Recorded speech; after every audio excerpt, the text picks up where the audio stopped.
الحمد لله وكفى والصلاة والسلام على من لا نبي بعده أما بعد فأعوذ بالله من الشيطان الرجيم بسم الله الرحمن الرحيم وإذ قال ربك للملائكة إني جاعل في الأرض خليفة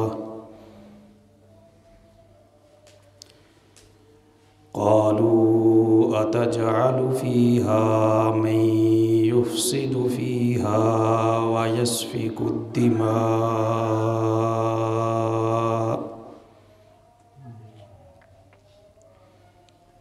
ونحن نسبح بحمدك ونقدس لك قال إني أعلم ما لا تعلمون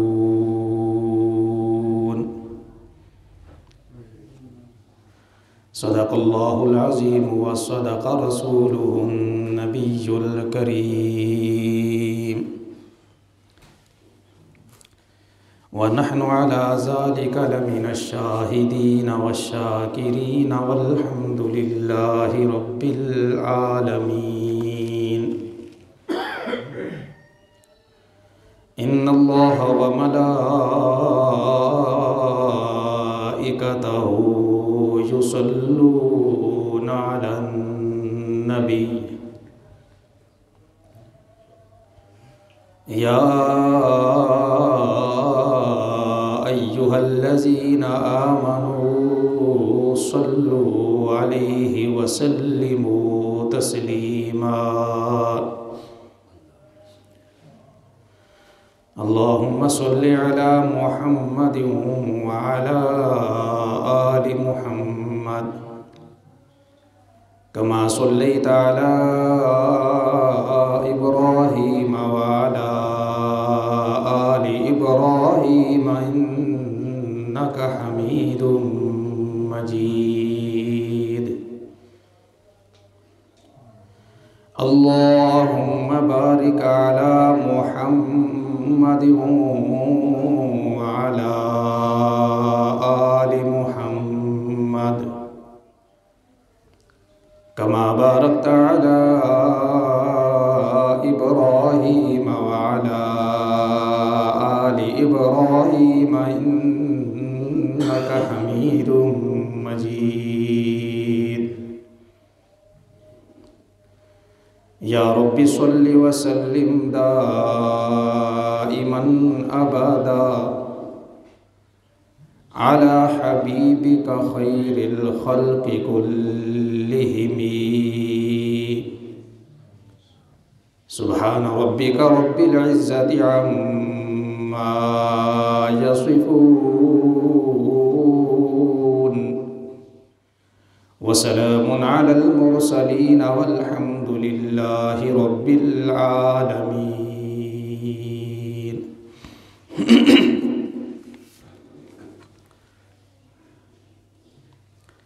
لائق سب تعظیم قابل احترام بزرگوں دوستوں اور ساتھیوں،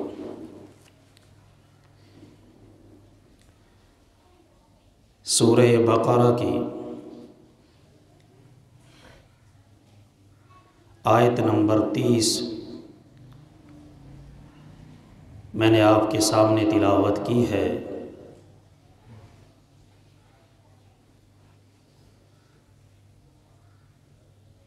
اس کا ترجمہ و تفسیر انتہائی اختصار کے ساتھ آپ کے سامنے عرض کروں گا۔ اللہ رب العزت سے دعا ہے، التجا ہے، درخواست ہے کہ وہ رب لم یزل قرآن و حدیث کی روشنی میں مجھے حق سچ کہنے کی توفیق عطا فرمائے اور ہم سب کو سمجھ کر قرآن مجید پڑھنے کی توفیق عطا فرمائے اور اس کے مطابق ہمیں عمل کرنے اور زندگی گزارنے کی توفیق عطا فرمائے۔ اللہ رب العزت نے فرمایا وَإِذْ قَالَ رَبُّكَ لِلْمَلَائِكَةِ، اور یاد کرنے کے قابل ہے وہ وقت کہ جب آپ کے پروردگار نے کہا للملائکتی، فرشتوں سے، انی جاعل فی الارض خلیفہ، کہ میں زمین میں خلیفہ بنانے لگا ہوں۔ قالوا اتجعل فیہا من یفسد فیہا، تو وہ فرشتے عرض کرنے لگے اللہ جی کیا آپ ایسی مخلوق بنانے جا رہے ہیں من یفسد فیہا، کہ جو زمین میں فساد برپا کرے گی، وَيَسْفِكُ الدِّمَاءَ، اور خون بہائے گی۔ ریپیٹ کم کر 3 نمبر تک کرتے ریپیٹ۔ وَنَحْنُ نُسَبِّحُ، حالانکہ ہم تسبیح بیان کرتے ہیں، بحمدک، آپ کی حمد کرتے ہیں، وَنُقَدِّسُ لَكَ، اور آپ کی پاکی بیان کرتے ہیں۔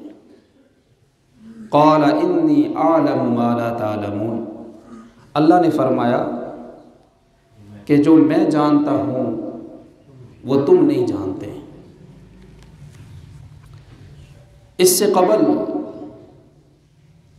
جو رکوع گزرا ہے اس میں اللہ رب العزت نے مادی نعمتوں کا ذکر کیا تھا، وہ نعمتیں کہ جو انسان کو نظر آتی ہیں، کہ اللہ نے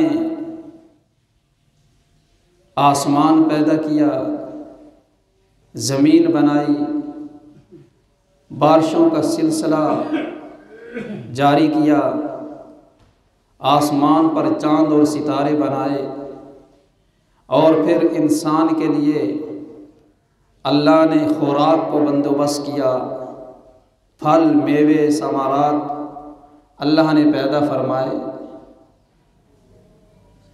تلاوت کردہ آیت میں اللہ رب العزت نے ان نعمتوں کا ذکر کیا جو روحانی اور معنوی ہیں، جس میں انسان کی تخلیق ہے اور جس میں انسان کی فضیلت ہے کہ خلافت دے کر انسان کو فضیلت عطا فرمائی، علم کی دولت عطا فرما کے انسان کو فضیلت عطا فرمائی۔ تو اب اللہ رب العزت ان انعامات کا ذکر کر رہے ہیں۔ فرمایا وَإِذْ قَالَ رَبُّكَ لِلْمَلَائِكَةِ، اور یاد کرنے کے قابل ہے وہ وقت کہ جب آپ کے پروردگار نے ملائکہ سے کہا۔ سب سے پہلے ہم لفظ ملائکہ کو سمجھتے ہیں۔ ملائکہ اولوکتن سے مشتق ہے۔ اولوکتن کا معنی ہے پیغام پہنچانا۔ فرشتوں کو بھی ملائکہ اس لیے کہتے ہیں کیونکہ وہ بھی اللہ کا پیغام لوگوں تک پہنچاتے ہیں۔ پھر ملائکہ جمع ہے جس کا معنی ہے بہت سے فرشتے، اور اس کی واحد ملکن ہے جس کا معنی ہے ایک فرشتہ۔ ایک ہوتا ہے لام کی زبر کے ساتھ ملک، اس کا معنی ہے فرشتہ، اور ایک ہے لام کی زیر کے ساتھ ملک، اس کا معنی ہے بادشاہ۔ تو یہاں ملک فرشتے کو کہا جاتا ہے۔ اور پھر یہ فرشتے اللہ نے نور سے پیدا کیے ہیں، یہ نورانی مخلوق ہیں، نور سے بنی ہیں۔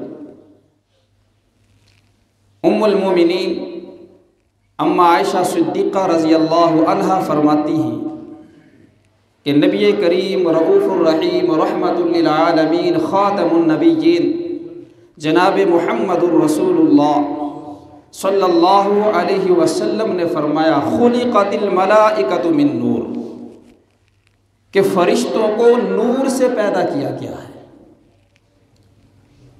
اور یہ نور وہ نور نہیں ہے جو اللہ کی صفت ہے، اللہ نور السماوات والارض، کہ اللہ زمین و آسمان کا نور ہے۔ فرشتے جس نور سے پیدا کیے گئے ہیں وہ مخلوق ہیں۔ اللہ کی جو صفت نور ہے وہ مخلوق نہیں ہے، نہ اللہ مخلوق ہے اور نہ ہی اللہ کی کوئی صفت مخلوق ہے۔ فرشتے جس نور سے پیدا کیے گئے ہیں وہ مخلوق ہے، جیسے مٹی مخلوق ہے جس سے آدم علیہ السلام کو بنایا گیا، آگ مخلوق ہے جس سے جنات کو بنایا گیا ہے، اسی طرح ایک نور بھی مخلوق ہے جس سے فرشتوں کو بنایا گیا ہے۔ تو فرشتے نورانی مخلوق ہیں، نور سے پیدا کیے گئے ہیں، مگر یہ وہ نور نہیں جو اللہ کی صفت ہے۔ اور پھر فرشتے کتنے ہیں، ان کی تعداد کا علم اللہ کے سوا کسی کو نہیں ہے۔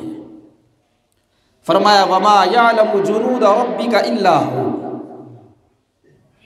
کہ تیرے رب کے لشکر، تیرے رب کے فرشتے کتنے ہیں، ان کی تعداد کا علم سوائے اللہ کے کسی کو نہیں ہے۔ وہ کتنے زیادہ ہیں اس کا اندازہ اس بات سے لگائیے کہ نبی کریم صلی اللہ علیہ وسلم نے فرمایا معراج کی رات جب میں بیت المعمور پہ پہنچا، بیت المعمور آسمانوں پہ بیت المعمور ہے اور زمین پہ بیت اللہ ہے، اور بیت اللہ کے عین اوپر آسمانوں پہ بیت المعمور ہے۔ جیسے یہاں زمین پہ بیت اللہ کا طواف لوگ کرتے ہیں، اسی طرح آسمانوں پہ فرشتے بیت المعمور کا طواف کرتے ہیں۔ حضور نے فرمایا کہ جب میں بیت المعمور پہ پہنچا تو میں نے دیکھا کہ روزانہ 70,000 فرشتے بیت المعمور کا طواف کرتے ہیں، اور 70,000 فرشتوں کی جو جماعت ایک دفعہ بیت اللہ کا طواف کر لیتی ہے دوبارہ قیامت تک اس کی باری نہیں آئے گی۔ اس سے اندازہ کیجئے کہ فرشتوں کی تعداد کتنی زیادہ ہے۔ اور پھر فرشتوں کی سرشت میں، فرشتوں کی طبیعت میں، فرشتوں کی مزاج میں، فرشتوں کی فطرت میں اللہ رب العزت نے کامل اطاعت اور فرما برداری رکھی ہے۔ فرشتے سر منہ اور ذرہ برابر بھی اللہ کی نافرمانی نہیں کرتے۔ فرمایا یخافون ربهم من فوقهم ويفعلون ما یؤمرون، وہ اپنے رب سے ڈرتے رہتے ہیں۔ اور پھر اللہ رب العزت نے جو کام ان کے ذمے لگایا ہے، جو ڈیوٹی ان کے سپرد کی ہے، جو ذمہ داری ان کے ذمے لگائی ہے، اس کام کو، اس ڈیوٹی کو، اس ذمہ داری کو کما حقہ پورا کرتے ہیں، اس میں ذرہ برابر بھی کمی کوتاہی نہیں کرتے۔ فرمایا وَيَفْعَلُونَ مَا يُؤْمَرُونَ، اور جس کام کا انہیں حکم دیا جاتا ہے کما حقہ اسے پورا کرتے ہیں۔ دوسرے مقام پہ فرمایا لا یعصون اللہ ما امرہم ویفعلون ما یؤمرون، وہ ذرہ برابر بھی اللہ کی نافرمانی نہیں کرتے، ویفعلون ما یؤمرون، اور جو کام، جو ذمہ داری، جو ڈیوٹی ان کے سپرد کی گئی ہے اس کو کما حق پورا کرتے ہیں، تو اللہ کی نافرمانی نہیں کرتے۔ فرشتے کو ذمے کیا ذمہ داریاں ہیں، کیا ڈیوٹیاں ہیں، کیا کام ہیں، مختلف فرشتوں کے ذمے اللہ نے مختلف کام لگائے ہیں۔ مثلا سیدنا جبریل علیہ السلام، ان کے ذمے ایک یہ کام تھا کہ وہ اللہ کی وحی، اللہ کا پیغام انبیاء علیہم السلام تک پہنچایا کرتے تھے۔ الہ العالمین نے فرمایا اللہ یصطفی من الملائکۃ رسلا ومن الناس، اللہ نے فرشتوں میں سے بعض فرشتوں کو چن لیا پیغام پہنچانے کے لیے، فرشتوں میں سے بعض کو چن لیا۔ اب بعض سے مراد کون ہے؟ مفسرین فرماتے ہیں کہ سیدنا جبریل علیہ السلام۔ دوسرے مقام پہ الہ العالمین نے وضاحت فرما دی نزل بہ الروح الامین، کہ قرآن کو روح الامین جبریل علیہ السلام لے کر آئے ہیں۔ تو ان کا ایک کام یہ ہے کہ وہ اللہ کی وحی، اللہ کا پیغام انبیاء علیہم السلام تک پہنچاتے ہیں، اور ان کا یہ بھی کام تھا کہ وہ ہوائیں چلاتے ہیں، اور یہ کام بھی ہے کہ وہ لشکروں کو فتح و شکست دیتے ہیں، نافرمان قوموں پر اللہ کا عذاب نازل کرتے ہیں، اور اسی طرح شب قدر میں فرشتوں کی ایک جماعت کے ساتھ وہ زمین پہ اترتے ہیں، جو نوافل پڑھ رہا ہو، تلاوت کر رہا ہو، ذکر و اذکار کر رہا ہو، تسبیحات کر رہا ہو، ان سے مصافحہ کرتے ہیں، اور جو دعائیں مانگ رہا ہو ان کی دعاؤں پر آمین کہتے ہیں۔ الہ العالمین نے فرمایا تنزل الملائکۃ والروح فیہا بِإِذْنِ رَبِّهِم مِّن كُلِّ أَمْرٍ سلام ہی حتی مطلع الفجر، کہ روح الامین فرشتوں کی ایک جماعت کے ساتھ زمین پر آتے ہیں شب قدر میں، اور پھر طلوع فجر تک وہ انسانوں کے ساتھ رہتے ہیں۔ ان کے بعد حضرت میکائیل علیہ السلام، ان کا کام کیا ہے؟ وہ بارشوں کو برساتے ہیں، سبزہ اگاتے ہیں، فصلوں کو اگاتے ہیں، اور مخلوق کا رزق متعین کرتے ہیں، اور اس کے ساتھ ساتھ وہ سیدنا جبریل علیہ السلام کی امداد و اعانت کرتے ہیں۔ ان کے بعد حضرت عزرائیل علیہ السلام، ان کا کام کیا ہے ہم سبھی جانتے ہیں، وہ ملک الموت ہیں، مخلوق کی روحوں کو قبض کرنا ان کا کام ہے۔ الہ العالمین نے فرمایا قل یتوفاکم ملک الموت الذی وکل بکم ثم الى ربکم ترجعون۔ اے میرا محبوب پیغمبر سرور کونین تاجدار مدینہ فخر رسول جناب محمد الرسول اللہ صلی اللہ علیہ وسلم اعلان فرما دیجئے، لوگوں سے فرما دیجئے یتوفاکم، تمہاری روح قبض کرتے ہیں، تمہیں موت دیتے ہیں، تمہیں فوت کرتے ہیں۔ الہ العالمین کون؟ فرمایا ملک الموت، موت کا فرشتہ عزرائیل علیہ السلام، الذی وکل بکم ثم الى ربکم ترجعون، جسے تمہارے اوپر مقرر کیا گیا ہے اور تم سب کو اپنے رب کی طرف لوٹ جانا ہے۔ سیدنا عزرائیل علیہ السلام پورے سال کے اندر جتنی مخلوق نے مرنا ہوتا ہے ان تمام کی لسٹ اللہ رب العزت سیدنا اسرائیل علیہ السلام کے حوالے کر دیتے ہیں۔ کس نے مرنا ہے کس نے جینا ہے اس کا فیصلہ کرنا اسرائیل علیہ السلام کا کام نہیں ہے، یہ فیصلہ کرنا اللہ کا کام ہے، یہ اختیار اللہ کا ہے کہ مرنا کس نے ہے جینا کس نے ہے۔ اللہ جب فیصلہ کر لیتے ہیں، جن کے متعلق فیصلہ کر لیتے ہیں، ان کی لسٹ سیدنا اسرائیل علیہ السلام کے سپرد کر دیتے ہیں، اور پھر سیدنا اسرائیل علیہ السلام کے انڈر فرشتوں کی ایک پوری جماعت ہے، وہ اکیلے تنہا نہیں ہے۔ ہم دیکھتے ہیں کہ ایک ہی وقت میں پاکستان میں بھی آدمی فوت ہو رہا ہے، اور اسی وقت اسی منٹ اور اسی سیکنڈ کے اندر ہندوستان میں بھی فوت ہو رہا ہے۔ تو بندہ سوچتا ہے کہ اسرائیل علیہ السلام ایک ہی وقت میں دو جگہ پہ موجود کیسے ہو سکتے ہیں، اور دنیا کے اندر ایک ہی منٹ اور ایک ہی سیکنڈ کے اندر اتنے لوگ مر رہے ہیں، تو ایک ہی وقت میں اسرائیل علیہ السلام اتنی جگہوں پہ کیسے موجود ہو سکتے ہیں؟ تو یہ بات یاد رکھیے، اسرائیل علیہ السلام اکیلے نہیں ہیں، ان کے تحت ان کے انڈر ان کے زیر نگرانی فرشتوں کی ایک پوری جماعت ہے۔ چنانچہ اسرائیل علیہ السلام ان کے چیف ہیں، ان کے کمانڈر ہیں، ان کے کیپٹن ہیں۔ چنانچہ وہ جس کا وقت پورا ہو جاتا ہے اس کا نام جو ہے کسی فرشتے کے حوالے کر دیتے ہیں، اور اس کی ڈیوٹی لگا دیتے ہیں کہ تم للہ میں چلے جاؤ، تم فلاں جگہ پہ چلے جاؤ، تم ہندوستان میں چلے جاؤ، تم فلاں محلے میں چلے جاؤ، تم نے اس کی روح قبض کرنی ہے، تم نے اس کی روح قبض کرنی ہے، تم نے اس کی روح قبض کرنی ہے۔ تو آگے مختلف فرشتے ہیں جو لوگوں کی روح کو قبض کرتے ہیں، لیکن نام صرف اسرائیل علیہ السلام کا چلتا ہے، اس لیے کہ کپتان وہ ہیں، چیف وہ ہیں، امیر وہ ہیں۔ تو ان کا کام یہ ہے کہ مخلوق کی روحوں کو قبض کرنا۔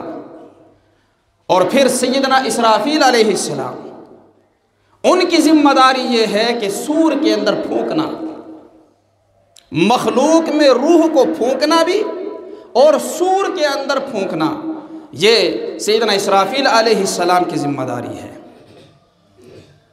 نبی پاک صلی اللہ علیہ وسلم نے فرمایا کہ سیدنا اسرافیل علیہ السلام سور کو اپنے منہ سے لگائے کھڑے ہیں، اور ان کے کان اللہ کے حکم کی طرف متوجہ ہیں کہ جیسے ہی مجھے اللہ کا حکم ملے میں سور کے اندر پھونک دوں۔ سور کے اندر 3 مرتبہ پھونکا جائے گا، 3 نفخے ہوں گے۔ نفخہ کہتے ہیں پھونکنے کو، نفخہ فزع یعنی گھبراہٹ کا نفخہ۔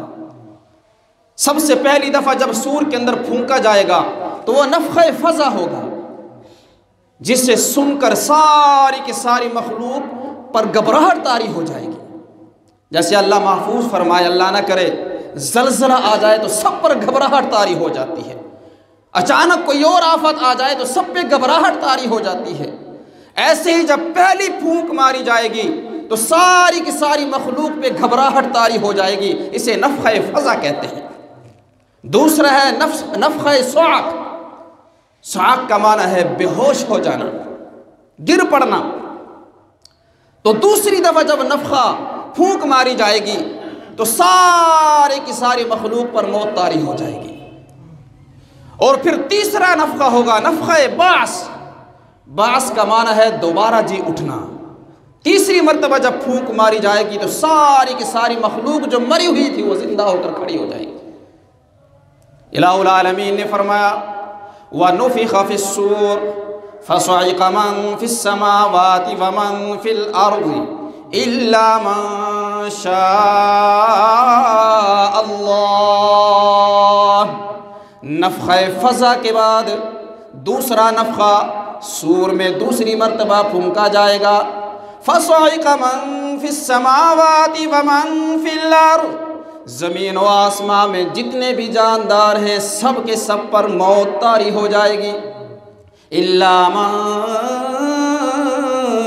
شاء اللہ، سوائے ان کے کہ جنہیں اللہ زندہ رکھنا چاہیں گے۔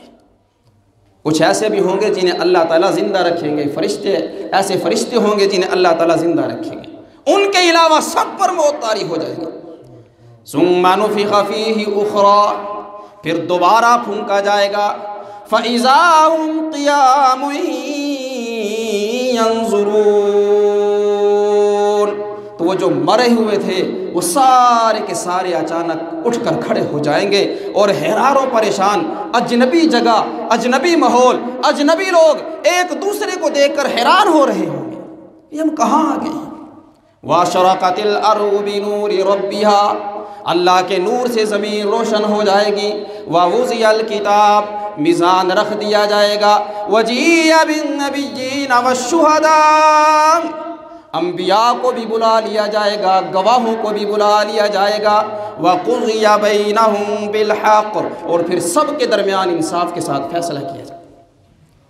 تو یہ سور کے اندر پھونکنا یہ سیدنا اسرافیل علیہ السلام کی ذمہ داری ہے۔ ان کے علاوہ اور بھی فرشتے ہیں، کرامن کاتبین ہیں، ان کا کام یہ ہے کہ وہ انسانوں کے کندھوں کے اوپر بیٹھے ہوئے ہیں، ایک خیر لکھ رہا ہے، دوسرا شر لکھ رہا ہے، ایک نیکیوں کو لکھ رہا ہے، دوسرا گناہوں کو لکھ رہا ہے۔ یہ کرامن کاتبین کا کام ہے۔ اسی طریقے سے بعض فرشتے وہ ہیں جو قبر کے اندر آئیں گے، جنہیں منکر نکیر کہا جاتا ہے، وہ سوال و جواب کریں گے، من ربک، من نبیک، ما دینک۔